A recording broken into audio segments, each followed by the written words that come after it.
Lovely finish.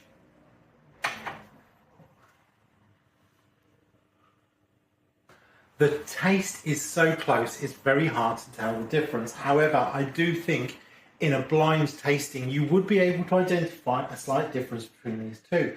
It's very difficult, though, to actually pin down what that taste difference is. Okay, well, rather than struggle with it, let's take a good, healthy sip and see if we can work out some of the differences, if there are any.